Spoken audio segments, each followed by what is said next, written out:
Ayun. So, good evening sa inyo guys. Ngayon po ay Friday, June 20, 2025 at ramdam natin yung yung malakas na pullback ng market natin, yung paborito natin si Plus.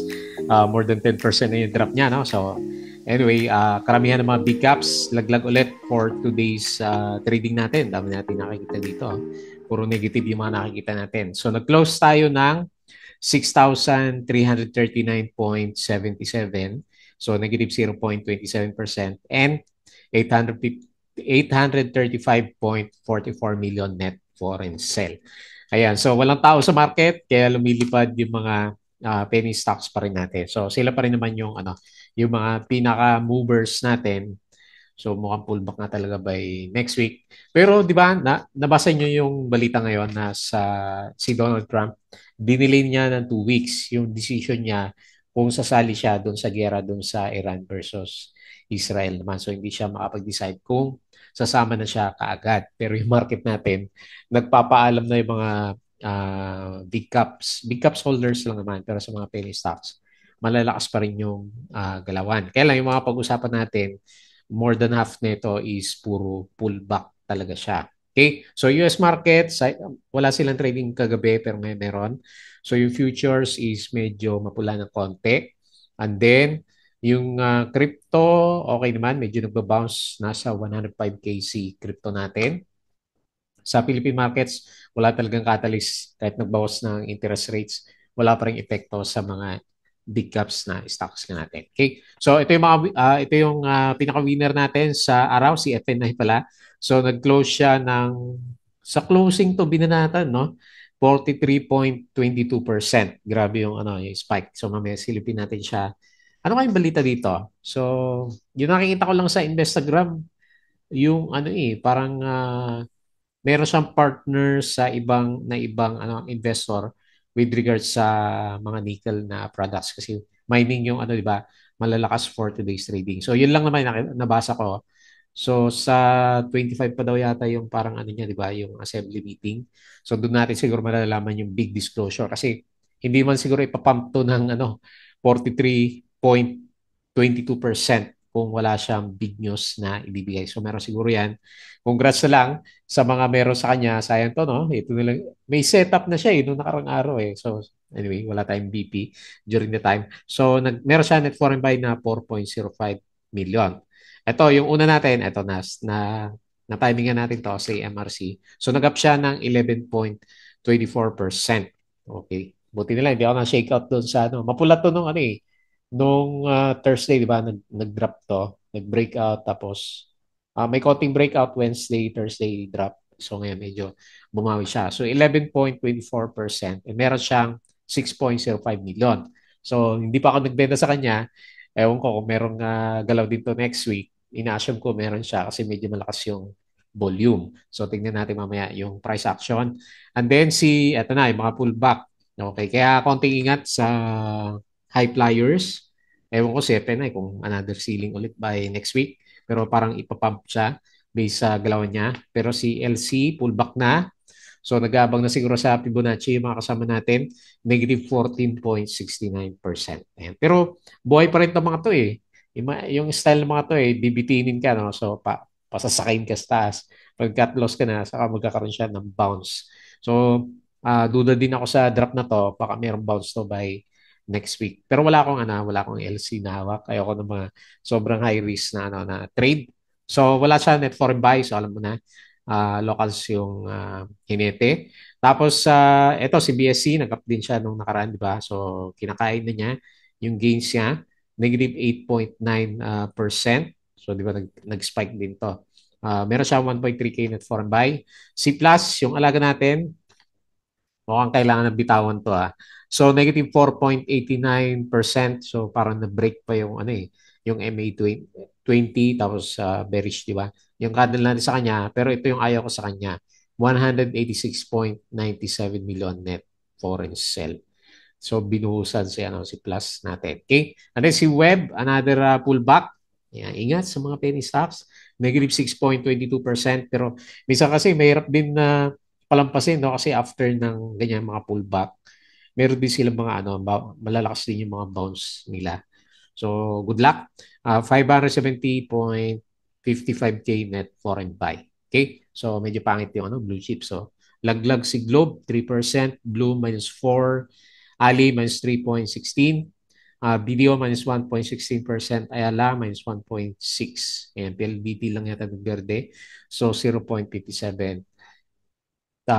So, marami talaga nag-drop for today's trading. Okay? So disclaimer guys sa mga bago sa channel natin and viewers, yung ating review is for education purposes lamang po yan. So wag mong gagamitin to as a reason para mag-buy, sell, or hold na stocks. Mayroon po kasing risk na involved sa market. So nangangamoy pullback talaga si PSE natin. And then follow mo ako dito sa ating Palabay Trader na YouTube channel. Subscribe ka lang po para updated ka sa reviews or kung sumo join ka dito sa pinaka-trading community natin. So, andyan yung mga kasama natin. So, double check mo na lang. And then, ayan, sa mga viewers, check mo na lang po yung uploaded videos natin. Below 1K pa rin, mahina. Ayan, so company reviews. Sabay sa trend yung yung mga viewers. Company reviews natin, mga sample trades sa market. Aral na lang po ulit tayo kasi weekends. And then, basic indicators, technical analysis, fundamentals, yung mga risk management. And then, yung ating mga PSC, stock market studies naman. And then, follow mo ako dito sa ating Palabra Trader. Crypto ko to para sa mga play to earn games. Subscribe ka na lang po dyan. Ayan. So, meme coins pa tayo. So, puli magbalik na yung sigla ng cryptos. Social media, Facebook account na Palabra Trader. Ayan. Sali ka lang po dyan or Facebook page. Double check mo na lang. Follow mo na lang po para updated ka sa mga reviews. Pudeg Pick, yung mga articles natin. Twitter. So, konti lang na post ko kanina. Medyo busy. Tapos, pero meron na summary siya ng Philippine Stock Exchange. Okay. So, meron tayong, okay, AJ, nag-bounce pa lang. So, konti lang yung, nag-bounce. And then, karamihan is pullback. Ayan, grabe yung bentahan. So, AGI, 3.84%. China Bank, 2.39%. Pure Gold, panalo to. 2.16%. Monbe, 1.87%. And ICT, 1.87%. Ayan. So marami pa rin talagang stocks yung malakas yung drop. Ingat na lang muna tayo dito sa market. Grabe yung negative news ng ng gera na 'yan. Okay? And then sa summary, meron tayo dito. So very bad premonition ng pullback 835.44 million na net foreign sell. Grabe si mining 5.34%. So bearish na bearish yung market. Properties tinamaan negative 1.64%, industrial negative 0.84%. So mukhang kailangan mag-concentrate dito sa mga mining stocks. Dito lang yung mga traders natin. Okay, gera nga naman, kailangan mo ng mga metals, di ba? Pero alam ko si gold medyo nagpo-pullback na siya as of this time. Okay, so yun lang yung mga posts natin. Ayan, nag-sync yung gold daw eh. Pero anyway, babounce yan. Plus, elected CEO and CBO plus board elected Mr. Hu Jianggu as a CEO. Ayan, may bago siyang mga officers. Ewan ko itong MRC na to, but plus 30 sabi ni, baka si Nickel, outsmarting market, CDA market. Pizza forms US unit. Ayan, patay natin to, the US. Parang double dragon na style. Tapos, Emperador is a good business but Meg is black hole of hopes and dreams. Masyado nga din naman yung mga properties natin. No? 6,339.77 yung ating closing. Meg, okay. Meg pa rin is responding to shifting consumer demand. China Bank plus 2%. Ali, -3. Has launched Philippines' most extensive green certification. Converge, nag-breakdown din to. Has partner with Converge ICT and DOT. Share buyback, AGI Fruit at saka si Cebu. Ayala Corporation, success listed 20 billion preferred shares. Robinson Land, so nag-spike pala si yung RCR, di ba? Pero nag-pullback na rin. JT Cap, rank 7 among Philippine firms.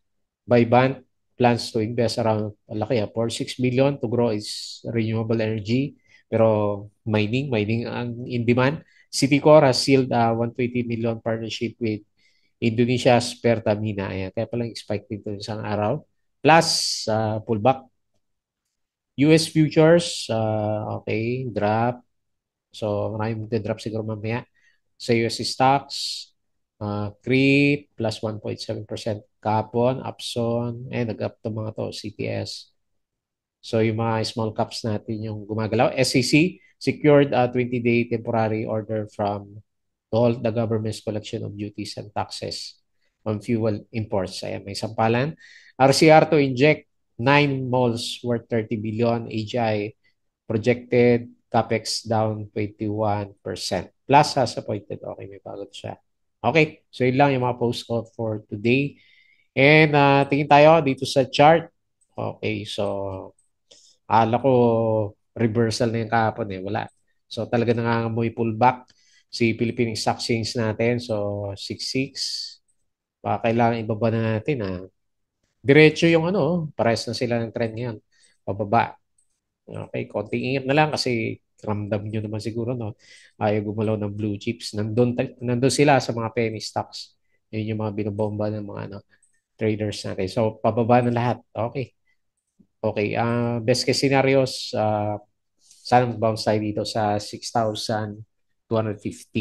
Kasi 2 weeks pa naman bago mag-decide si di ba? Donald Trump natin. Okay, so nakita natin mga blue chips. Dito tayo sa winners. FNI, hindi ko lang din sure. Kasi 5-minute chart, sa closing lang siya pinamp. Okay, sino kaya yung broker? Grabe naman yung broker natin. 43.22%. Next, ang dami mga penny stocks. Oh, mga penny stocks natin eh.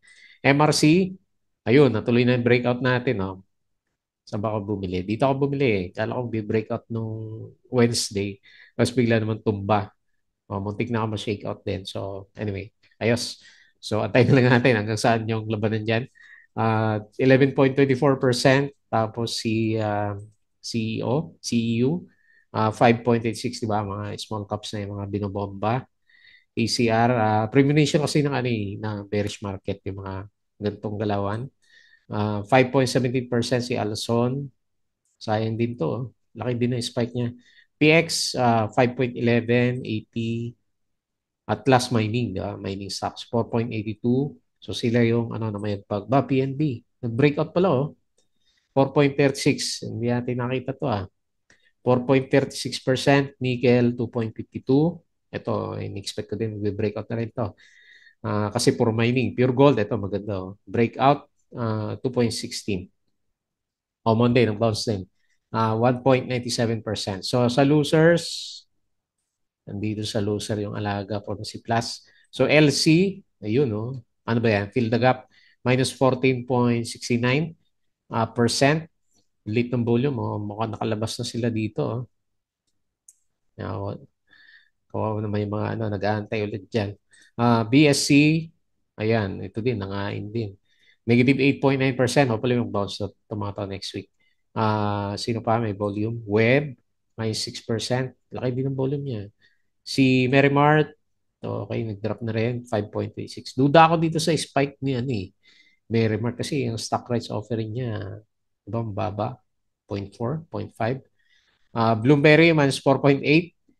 Ayan, hopefully mag-bounce. Tuloy ulit natin next week yung ating online casino. Converge, minus 4.3%. Aba, minus 4%. Ayan, breakdown na rin. Dami breakdown, no? IMI, matagal na nag-breakdown. Vitarich, negative 3.33%. And Wilcon, minus 2.78. Hindi na tuloy yung ayaw niya ituloy yung breakout niya. Okay. So, yun yung galaw natin. So, ingat-ingat muna. Sa penny stocks muna tayo, magkwentuhan. Okay, yung ating US market, so mapula ng konti. Yung futures, minus 0.13%. The futures, minus 0.15%. Nasdaq, negative 0.1%. Okay? So, sideways yung sa bagay holiday naman sila nung nakaraan. Mamaya natin makita yan. European stocks, okay, bounce na. Ilang araw din to, tatlo, dalawa. Na direction drop. Tapos sa Asian markets, mapula pa rin. So, medyo pangit pa rin. Crypto, may bounce siya. May konting bounce. Mix. Okay. Bitcoin, 105K. XRP, 2.17. Ethereum, 2.5K. BNB, 647. Sol, 148. Dodge, hindi masyadong gumalaw, plus 0.81. And nawala na si Shiba, no? Next page na siguro siya. Okay, so balik tayo dito sa trending stocks. Okay, so umpisa natin para kay MRC. Yan. Ito muna kasi ito yung nahuli natin. Okay, so finally nagkaroon na siya ng breakout. Kala ko hindi na ito matutuloy after ng breakdown ng prices dito, pero sumakay yung price action and mga solid yung candles except yung kahapon kasi Dow ulit yung ah, lumabas sa kanya. Pero dahil time ng mga mga penny stocks, so binomba tong si MRC. Baba ng market cap niya, wala pang 1 billion. So ang nagustuhan ko lang sa kanya, kaya ako siya binili dito last time. Ewan ko kung mag-pullback next week, hopefully hindi, is may volume siya eh. So kung napansin nyo din, from the past few days, more than 20 million yata yung yung volume niya. So nag-spike siya ng 11.24% konting net foreign buy, 6.05 million. Wala pa siya sa overbought. Hopefully, meron pang spike and paano na, pa-bounce back yung itsura ng MACD formation natin. Okay? So, hopefully, meron pa. Nasa yung pinaka-resistance. Pinakamalapit is 1.12 peso. Okay? So, hopefully, umabot tayo ng piso. Para kay MRC, total pa naman ng penny stocks. So ito naman yung pinaka-trend. Ito yung pinaka-obvious na trend channel niya. Ayan. Pero pag nag-downtrend to, abangan natin itong mga bearish candle na to. Tingnan natin. Hopefully hindi siya magaya dito after ng dalawang spike. Nag-pullback na. So pangalawang spike. So malalaman natin by next week kung may follow-up itong si MRC natin. Okay? Next. FNI. So nag-spike nga siya. So binabasa ko nga kanina yung discussions dito sa Instagrams natin. Wala naman siyang eh. So meron daw siyang ASM, assembly meeting yan, di ba? So by June 25, ano ba ngayon? June 20. So next week pa. Tapos ito yung mga previous to, hindi ito bagong article. Matagal na to eh. May 21 pa to eh. So meron siyang partnership na sinasabi dito. Ito lang naman nabasa ko na pinag-uusapan sa kanya. Wala tayong balita eh. Pero pinump siya, di ba? So lakas naman ng loob nung bumili. Maliban na lang kung ano to, fat finger. Hindi naman yata siguro, no? So 43.22%, 4.05 million net foreign buy. So makita mo sa around, kailan ba, anong oras to? 2:40. So dun sa pre-close, binomba si FNI natin. Ang lakas, no? Ayan. So tingnan natin.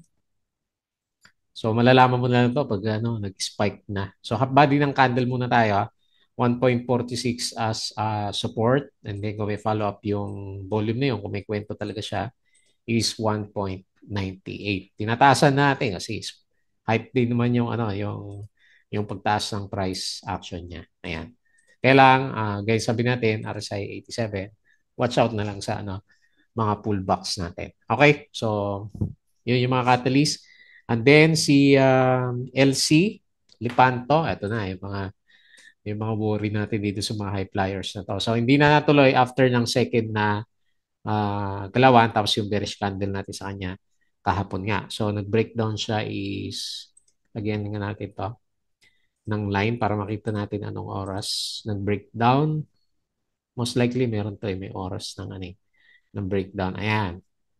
So, saan ba yung breakdown nila? 220, no? Sa pre-close, nagkaroon ng breakdown ng price action. So, balik tayo dito. Mukhang Fibonacci na to, itong level na to, saglit. Palakihan natin to para makita natin and then drawing yan ulit natin. O, sakto na. 0.382 Fibonacci. Okay. Kaya lang solid yung candle, no? So, ibaba ko na. Okay. So, hopefully, hindi naman umabot dyan para sa mga nakabili sa taas nga. Yun yung worry natin sa mga ganito eh. High flyers eh.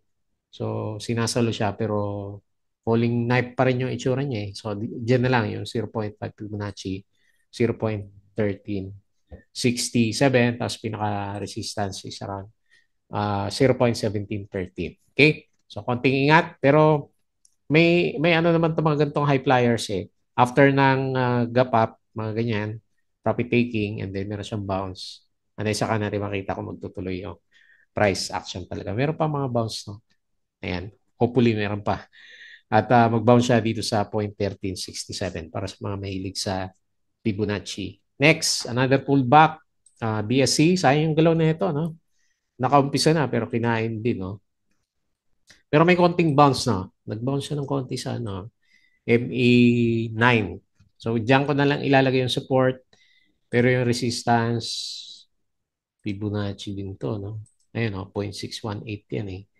Ang resistance niya is around 0.1417. Ayan. Kung mag-bounce siya. Matuloy. O, dito. 0.1447 pag mag-bounce siya. Ayan. Kailan kasi obvious nag-profit taking na. So, negative 8.9%. Baka kailan niya few days, no? Para makalimutan na din. Papump na naman nila si BSC natin. Okay? No news. No catalyst din. Tapos yung alaga natin, mukhang kailangan ihon na yata si Plaza. Tingin mo. Message mo nga dyan sa comment section. Okay, dito na sa support pero bearish pa rin yung candle. So, laki na rin ang drop niya, no? Laki na mula doon sa 200%. Nag-gain natin na 12%. 12% yung drop niya pero doon sa sa hawak ko, nasa 175% na lang siya eh. Pero nung nandito siya, nasa 205% yata eh. Okay, so greedy. Kasalanan natin yan. Hindi tayo benta, greedy. Okay, so mukhang na pumupunta sa bearish yung RSI and ganda yung MACD. So pullback na talaga. Lalo na 186.97 million net foreign sell. Ay, makikiramdam na ako next week. Negative 4.89%. Ayan. Abang-abang na lang dun sa mga gustong sumakay kay Plus. And then lastly, si Web, another pullback stock.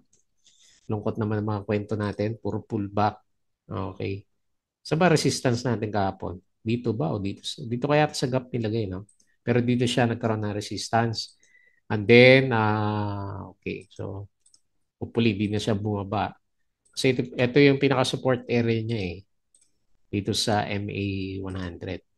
Yan. Okay? So, bullish pa rin naman yung RSI niya. Nasa above 50. And okay pa rin MACD formation. Eh. Tingnan natin, hindi naman niya totally cleanose. So, siguro super bearish tayo pag cleanose niya tong candle na to. Negative 6.22% and 570K net foreign buy. Okay, so yun na lang muna. Malungkot yung mga alaga natin kasi nagda-drop. And yung gera kasi na yan, hindi pa rin matapos. No? So nagpalugit naman si Donald Trump, kaya lang ayaw mag-react ng markets natin. Okay po, so yun lang muna. Enjoy the weekends bago tayo close. Please don't forget to subscribe dito sa ating Palabra Trader na YouTube channel. Join ka lang dito sa group. Crypto ko to, follow mo na lang. Facebook account, Facebook page, Budagi Peak, follow mo na lang. Twitter. And Patreon channel, hindi ko na buksan. Sa mga gusto ng guide, sali lang po kayo dito. So, type mo na lang sa Patreon, Palabra Trader, and makita mo yung channel natin. Okay po, so yun lang. Maraming salamat. Happy weekends po.